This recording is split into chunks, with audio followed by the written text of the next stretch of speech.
Guys, Asalpara যেটা ব্রহ্মপুত্র আড্ডা আসাল মানে আসলপাড়া নদীর পাড়ে যেটা ব্রহ্মপুত্র আড্ডা আসাল সেটা আবার রিস্টার্ট হয়েছে। এই যে দেখেন, এখন আগের থেকে জায়গাটা একটু কম হয়েছে, তার মানে এই যে এই সাইডটায় মানে কুশাল ক্ষেত করছে, এই জন্য জায়গাটা কম হয়েছে।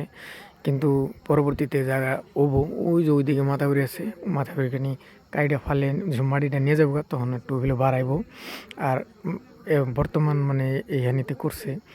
তো আপনারা যদি আবার আইফারসান আয়ারবেন, তো এই দেখেন এটা হলো দৃশ্য। ভিতরের দৃশ্যটা দিলাম না, এটা একটু দূরে থেকে আমি দেখালাম, কারণ ভিতরেরটা পরের ভিডিওতে পাইবেন।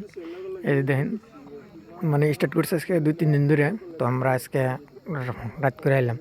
তো দেখেন এরকম, যদি আপনারা আইফারসান আবার আয়ারবেন, কোনো ধরনের ঝামেলা নাই, কোনো ধরনের কিচ্ছু না, একদম বিন্দাস মনে আয়ারবেন। তো পরবর্তী ভিডিও, লম্বা ভিডিও দেখতে চাইলে, মানে বেশি বড় ভিডিও দেখতে চাইলে চ্যানেলটা একটু সাবস্ক্রাইব করে রাখেন, দেখারবেন।